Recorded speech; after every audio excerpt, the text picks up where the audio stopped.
उच्च शिक्षणाची बिकट वाट.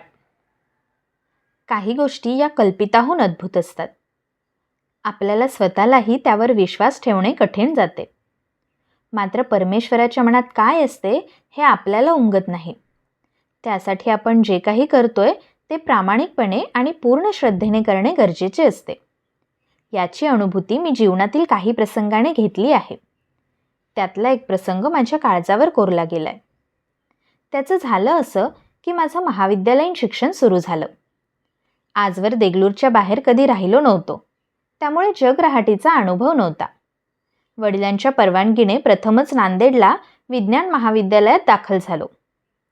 हे महाविद्यालय नांदेडच्या बाहेर 3-4 किलोमीटर अंतरावर होते. देगलूरहून गंगाधर कोमुलवार हा माझा वर्गमित्र सोबत होता. मग आम्ही दोघांनी मिळून एक खोली भाड्याने घेतली. त्यावेळी माझ्याकडे एक जुनी सायकल होती. त्यावर आम्ही कॉलेजला जात असू. मला स्वयंपाक तयार करता येत नसे. आजही येत नाही. गंगाधरला मात्र स्वयंपाक करता यायचा. बाहेर जेवणाची ऐश दोघांनाही परवडणारी नव्हती. एकीकडे शिक्षण घेऊन मिळणारं उज्ज्वल भवितव्य खुणवत होतं, तर दुसरीकडे हाताची आणि तोंडाची गाठ कशी पडेल याची चिंता असायची. वडिलांची परिस्थिती माहीत असल्याने त्यांच्याकडे पैसे मागण्याची हिंमत व्हायची नाही. त्यांनी दगड फोडण्याचा व्यवसाय कधीच सोडला होता. 9वीत असतानाच त्यांचे भाऊ वेगळे झाले होते. वडिलांनीच कमावलेली थोडीफार शेतजमीन होती, त्याचेही वाटे झाले होते. त्यांच्या हिश्श्याला जे काही थोडेफार मिळाले त्यातून उपजीविका चालायची. असे दारिद्र्य वाट्याला आलेले असतानाही त्यांना वाटायचे मी खूप शिकावे. शिक्षणाशिवाय भौतिक ऐश्वर्य वाट्याला येणार नाही. त्यामुळे ते पोटाला चिमटा देऊन थोडेफार पैसे वाचवायचे. मला नांदेडला मनी ऑर्डर करायचे. त्यांची ती छोटीशी मनी ऑर्डर मला पुरायची नाही. कसे बसे त्यातून भागवावे लागायचे. सगळाच नाईलाज असायचा. तरीही त्यांनी पाठवलेल्या पैशातून मी माझे खर्च भागवायचो. या पैशामागची त्यांची भावना आणि हे पैसे पाठवताना त्यांना करावी लागलेली कसरत, त्यांचे परिश्रम याची जाणीव असल्याने ते अनमोल वाटायचे. हे दिवस बदलण्याची दुर्दम्य इच्छाशक्ती त्यातूनच वाढीस लागली. यावर काही तोडगा काढावा म्हणून मी काही वेगळे प्रयत्न करायचे ठरविले. जातीने वडार असल्याने मागासवर्गीय शिष्यवृत्ती मिळावी यासाठी प्रयत्न करायचे ठरवले. त्यासाठीची माहिती घेतली असता कळले की वडार ही जात व्हीजे अँड एनटीमध्ये मोडते.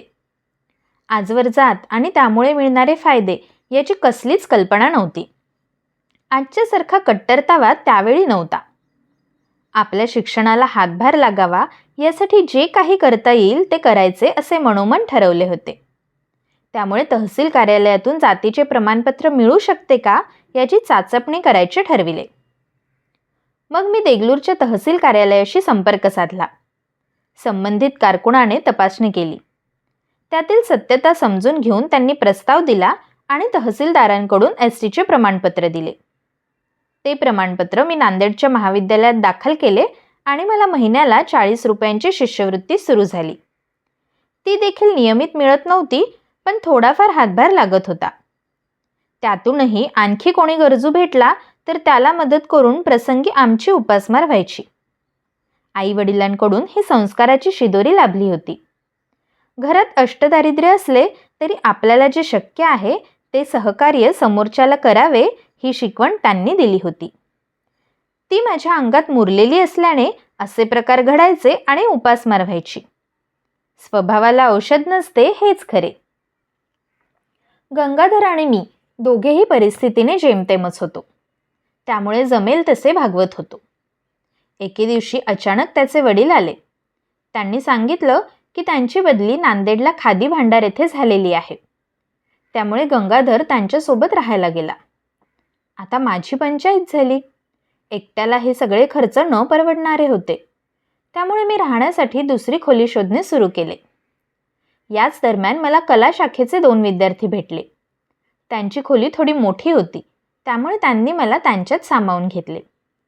त्यांच्यासोबत राहायला गेल्याने निवारा तर मिळाला, पण खाण्याचे वांदे होते. पुढे काही दिवसांनी त्यांनीही खोली बदलली आणि मी पुन्हा एकटाच पडलो. ये रे माझ्या मागल्या हीच परिस्थिती उद्भवल्याने पुन्हा खोली शोधण्याचा संघर्ष सुरू झाला. शिक्षण घेतानाही कोणकोणत्या अडचणींना सामोरे जावे लागते, त्यामुळे कशी होरपळ होते हे अनुभवत होतो. दगडाचे घाव सोसल्याशिवाय देवालाही देवपण मिळत नाही, हे लहानपणापासून शिकवले गेले होते. त्यामुळे मनोधैर्य टिकून होते. काहीही झाले तरी आपले इप्सित साध्य झाल्याशिवाय स्वस्थ बसायचे नाही असा निश्चय केला होता. त्यासाठी कितीही कष्ट उपसायची मनाची तयारी ठेवली होती. त्यामुळे न खचता न डगमगता राहण्यासाठी खोली शोधण्याचा चंग बांधला. शेवटी वजिराबादला एका जुन्या वाड्यातली एक खोली मिळाली. कसेबसे पहिले भाडे दिले. जेवणाची मात्र कमालीची आबाळ होत होती. कधी जेवण करायचे तर कधी उपाशीच राहायचे. जे मिळेल, जे समोर येईल ते खायचे. त्यामुळे कॉलेजला कधी अर्धपोटी तर अपवादात्मक परिस्थितीत उपाशीही जावे लागायचे. त्यामुळे कशातच मन लागत नव्हते. एकीकडे असे हाल सुरू असतानाच भरीसभर म्हणून दुसरीकडे आणखी एक प्रश्न निर्माण झाला. आमचे काही प्राध्यापक आंध्रचे असल्याने त्यांचे बरेच उच्चार कळत नसत. कशीबशी जुनी पुस्तके मिळवून अभ्यास करत होतो, पण शिकवलेले कळत नव्हते. एकदा तर आक्रीतच घडलं. भुकेने व्याकुळ झालो होतो. क्लासमध्ये बसणे जीवावर आले होते. मग तडक बाहेर पडलो आणि बागेतील एका झाडाखाली बसलो. उपाशीपोटी जगातलं कोणतंही तत्त्वज्ञान पटत नाही याचा अनुभव घेत होतो. आता किमान गरजेपुरत्या पैशांची सोय कशी करायची याचं विचारचक्र सुरू झालं. तेवढ्यात समोर वडील दिसले. मी अविश्वासाने नीट बघितलं तर ते वडीलच होते. त्यांना नांदेड शहराची काहीच माहिती नव्हती. अनेकांना विचारत विचारत ते कॉलेजमध्ये आले आणि बागेत बसलेल्या मला त्यांनी शोधून काढलं. त्यांचे हात, पाय, चेहरा सगळं धुळीने माखलं होतं. अचानक ते इथं आल्याने मनात काहूर माजलं. काहीही न बोलता त्यांनी माझ्यासाठी आणलेले पैसे माझ्या हातावर ठेवले. हा आश्चर्याचा सुखद धक्का होता. माझा सुकलेला चेहरा पाहून त्यांनी मला धीर दिला. आमच्या दोघांच्याही डोळ्यात आनंदाश्रू होते. भारावलेल्या अवस्थेत मी त्यांना विचारलं, तुम्ही असे अचानक कसे आलात? माझा पत्ता कसा शोधला? ते म्हणाले, अरे मला सहसा स्वप्न पडत नाहीत. काल रात्री मला स्वप्न पडलं. त्यात दिसलं की तू खूप अडचणीत आहेस, म्हणून तुला भेटायला आलो. असतील नसतील तेवढे पैसे सोबत आणले. नीट अभ्यास कर. देव काही कमी पडू देणार नाही. हेही दिवस जातील. पुढे फार काही न बोलता ते निघूनही गेले. मला काय बोलावे, काय व्यक्त व्हावे तेही सुचत नव्हते. नियतीच्या मनात काय असते कुणास ठाऊक, पण या अनपेक्षित प्रकाराने माझा हुरूप शतपटींनी वाढला. मनावरचं मळप दूर झालं आणि पुन्हा एकदा दुर्दम्य आशावाद जागा झाला. बघता बघता वार्षिक परीक्षा जवळ आली. मला महाविद्यालयात पूर्णपणे उपस्थित राहता येत नव्हते. त्यातही फिजिक्स आणि ऑर्गॅनिक केमिस्ट्री हे 2 विषय माझ्या विशेष पदरात पडले नव्हते. आठवड्यात 2 वेळा NCC असे. या सगळ्याचा परिणाम माझ्या अभ्यासावर झाला. तरीही मी परीक्षेत उत्तीर्ण झालो. BSc द्वितीय वर्षासाठी पात्र झाल्याने घरी जाण्याचा विचार डोक्यात होता. मी तिथून निघणार तेवढ्यात माझा वर्गमित्र सत्यनारायण काळे याने सांगितले की त्याचे वडील आणि भाऊ इथे आले आहेत, त्यांना भेटून जाऊया. त्यानुसार आम्ही त्यांच्याकडे गेलो. त्यांनी अतिशय आग्रहाने आम्हाला 2 दिवस तिथे ठेवून घेतले. त्यानंतर सत्यनारायण गावाकडे गेला. मीही निघणार होतो तर त्याच्या भावाने एक अडचण सांगितली. मला थोडे पैसे हवे आहेत. अत्यंत तातडीचे काम आहे. तुमच्याकडे काही पैसे असतील तर द्या. मी 1-2 दिवसात परत करतो. माझा स्वभाव सरळ मार्गी असल्याने मी माझ्याकडील सर्व पैसे त्याला दिले. त्यांनी ते पैसे लवकर परत न केल्याने मी तिथेच अडकून पडलो. मी घरी न आल्याने वडील इकडे आले. माझा त्यांनी शोध घेतला, पण मी न भेटल्याने ते परत गेले. एखाद्याचे भले करायला जावे आणि ते आपल्यावरच उलटावे अशी माझी अवस्था झाली होती. घरी परतण्या इतकेही पैसे न उरल्याने मी हतबल होतो. मला इथे येण्यापूर्वीचे देगलूरचे दिवस आठवत होते. देगलूरसारख्या ठिकाणी खरं तर मॅट्रिकपर्यंतचं शिक्षण हीच फार मोठी गोष्ट होती. मी किती शिकणार, काय करणार याबाबत कसलीच निश्चिती नव्हती. भटगल्लीतील शाळेतून माझा शैक्षणिक प्रवास सुरू झाला, तो काही थांबला नाही. प्रत्येक वर्गात मी चांगल्या गुणांनी उत्तीर्ण होत गेलो. हायस्कूलमध्ये 7वीत गेल्यावर मॅट्रिक होऊ असे म्हणत होते. मॅट्रिक झाले की शिक्षणाची नोकरी हमखास मिळणार. अनेक जण त्यासाठीच तर शिकायचे. त्यामुळे मॅट्रिक झालो खरा, पण आत्ता कुठे माझ्या गाडीचा पहिला गिअर पडला होता. ही गाडी अजून बरीच सुसाट सुटणार होती. सदावर्ते सरांच्या सल्ल्याने आणि वडिलांच्या परवानगीने मी 1965 साली देगलूर महाविद्यालयात विज्ञान शाखेत दाखल झालो. 1965-66ला देगलूर महाविद्यालयात PUC म्हणजे प्री युनिव्हर्सिटी कोर्ससाठी होतो. आमचे हे कॉलेज गावापासून दूर एका पत्र्याच्या शेडमध्ये वसलेले होते. तेथे थिअरी शिकवली जायची, कारण तिथे तेवढीच जागा होती. विज्ञान विषयाच्या प्रॅक्टिकलसाठी मोठी जागा लागणार होती. मग गावातील एक कौलारू घर भाड्याने घेऊन तिथे लॅब उभारण्यात आली. तिथे कमी प्रकाश येत असे, त्यामुळे बल्बचे दिवे लावावे लागत. दिवसासुद्धा प्रत्येक लॅबमध्ये 500 वॅटचा बल्ब लावलेला असे. त्या घरात एक लेक्चर हॉल व फिजिक्स लॅब आणि केमिस्ट्री लॅबसाठी मोठ्या खोल्या होत्या. बॉटनी व झोलॉजीसाठी व्हरांड्यात व्यवस्था केली होती. भाषेचे वर्ग मूळ महाविद्यालयात झाल्यानंतर प्रॅक्टिकलसाठी गावात लॅबसाठी यावे लागत होते. आम्हाला शिकवायला लेक्चरर देखील नवीनच होते. दिवाळीच्या सुमारास बॉटनीचे सर बॉटनिकल टूर म्हणून छत्रपती संभाजीनगरला घेऊन गेले होते. ही टूर नावालाच होती. आम्ही संभाजीनगरहून वेरूळ अजिंठा, दौलताबादचा किल्ला हे सगळं पाहून देगलूरला परतलो होतो. आल्यावर कळले की या दरम्यान प्राणीशास्त्र व भौतिकशास्त्राचे प्राध्यापक कॉलेज सोडून गेले. संस्थेच्या अशिक्षित अध्यक्षांशी काही कारणाने वाद झाल्याने हे घडले होते. हे दोघेही गेल्याने आता हे विषय शिकवण्यासाठी कोणीही तज्ज्ञ नव्हते. मग रसायनशास्त्राच्या प्राध्यापकाला भौतिक व वनस्पतीशास्त्र शिक्षकाला प्राणीशास्त्र शिकविण्यास सांगितले. आमची दुधाची तहान ताकावर भागवली जात होती. तशातही परीक्षा देऊन आम्ही उत्तीर्ण झालो. आता पुढे काय हा बिकट प्रश्न होताच. PUC नंतर PPC म्हणजे प्री प्रोफेशनल कोर्स करण्यासाठी त्या विषयाचे प्राध्यापक असणे गरजेचे होते. PPC देगलूरला सुरू होऊ शकत नव्हते. त्यासाठी आम्हाला जिल्ह्याच्या ठिकाणी जाणे अत्यावश्यक होते. त्यानुसार आम्ही सर्व विद्यार्थी इथे नांदेडला आलो होतो. त्यानंतर हे सगळे घडले. अत्यंत कठीण परिस्थितीत इथे दिवस काढत असताना वडिलांनी मोठ्या विश्वासाने दिलेले पैसेही असे अडकून पडले होते. दरम्यान माझा व्यंकट नावाचा मित्र इथे भेटला. त्याला मी गावी जाण्यापुरते पैसे देण्याची विनंती केली. त्याने पैसे तर दिलेच नाहीत, पण घरी जाऊन घरच्यांचेच कान फुंकले. अकारण गैरसमज निर्माण झाले आणि ते वाढले. मी नांदेडला इथे अडकलोय हे वडिलांना त्याच्याकडून कळल्याने ते मला घ्यायला आले आणि घेऊन गेले. नांदेड विज्ञान महाविद्यालयात माझा BSc दुसऱ्या वर्गात प्रवेश झाला होता. आणखी 2 वर्ष काढले की मी BSc ग्रॅज्युएट होणार होतो. नियतीला मात्र हे मान्य नसावे. नियतीच्या मनात वेगळेच काही असल्याने मी देगलूरला आलो होतो. देगलूरला 1966 साली 2 प्राध्यापक नसल्याने देगलूर महाविद्यालयाला PPC साठी मान्यता नव्हती. त्यामुळे संस्थेने त्या 2 रिक्त जागा भरल्या होत्या. प्राध्यापकांची नेमणूक केल्याने त्यांनी 1967-68 सालासाठी PPC वर्ग उघडण्याची परवानगी मिळवली होती. ही परवानगी तर मिळाली, पण त्यांना आता PPC साठी विद्यार्थीच मिळत नव्हते. त्यामुळे मॅट्रिकला मागे राहिलेले काही विद्यार्थी व इकडून तिकडून 3-4 विद्यार्थी कॉलेजने जमा केले होते. असे असले तरी इतक्याने भागणार नव्हते.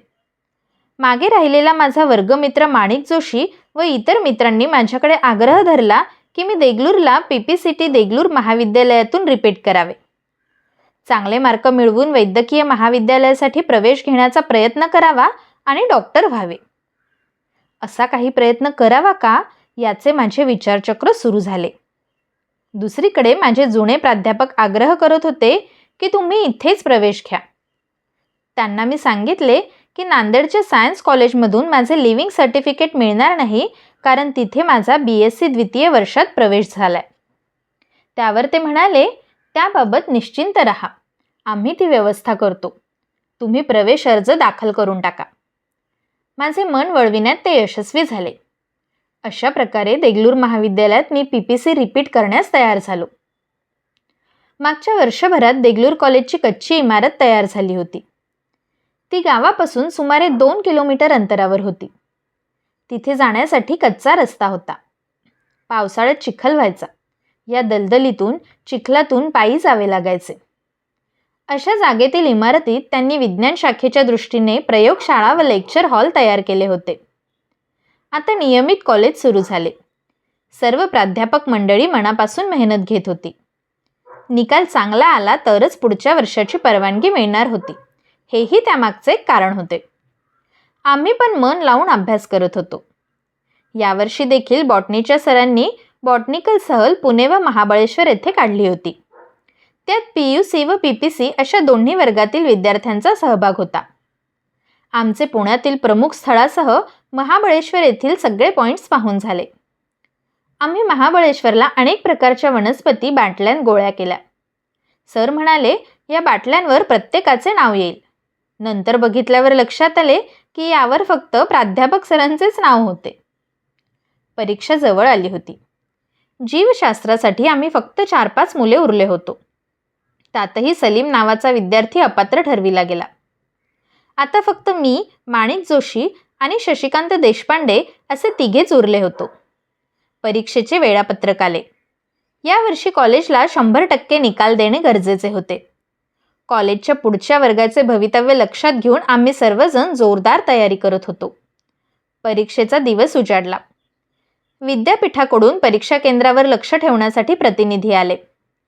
कॉलेज प्रशासन त्यांना सतत बिझी ठेवण्याचे प्रयत्न करत होते. आम्ही पेपर लिहिण्यास सुरुवात केली. पर्यवेक्षक आमच्याच कॉलेजचे प्राध्यापक होते. त्यांनी आम्हास पेपर लिहिण्यासाठी एकमेकांना मदत करण्याची मुभा दिली व ते बाहेर पडले. ते विद्यापीठ प्रतिनिधी येतील म्हणून बाहेर ते पहारा देत बसले. माझा अभ्यास चांगला झाला असल्याने मला कोणाच्याही मदतीची गरज नव्हती, परंतु मी उर्वरित दोघांना मदत करत होतो. पहारेकरी प्राध्यापक विद्यापीठ प्रतिनिधी दिसल्यास त्वरित आपापले पेपर जवळ ठेवण्याची सूचना देत.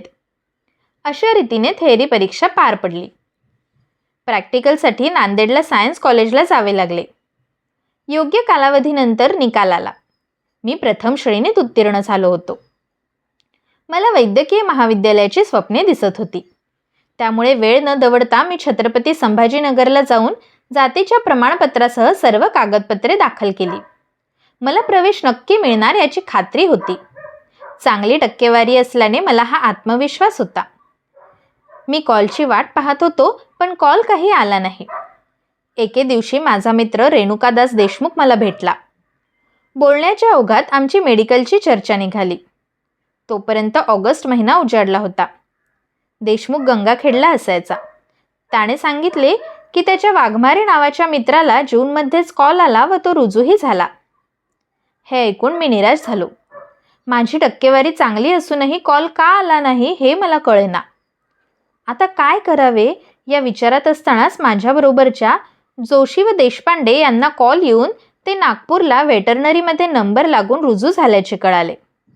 आता आपल्यालाही BSc करण्याशिवाय पर्याय नाही असे विचार डोक्यात येत होते. एकदा असाच विचार करत रस्त्यावरून जात असताना मला तहसील कार्यालयातील जात प्रमाणपत्र देणारा क्लार्क भेटला. त्याने मला बरेच सुनावले. हा इतका का भडकलाय हे मात्र कळत नव्हते. त्याचे बोलून झाल्यावर मी शांतपणे विचारले की तू माझ्यावर इतका का चिडला आहेस? तेव्हा मला कळले की त्याने मला STचे जात प्रमाणपत्र दिले होते. ते चुकीचे होते. जिल्हाधिकाऱ्यांनी तहसीलदार आणि क्लार्कची चौकशी केली होती. त्यांची नोकरी जाता जाता वाचली होती. या सगळ्यात माझी काहीच चूक नव्हती. क्लार्कने मला प्रमाणपत्र देताना सर्व गोष्टी पडताळून घ्यायला हव्या होत्या. त्याने तसे केले नाही. आता कॉल न येण्याचे कारण माझ्या लक्षात आले आणि संभाजीनगरला चौकशी केली.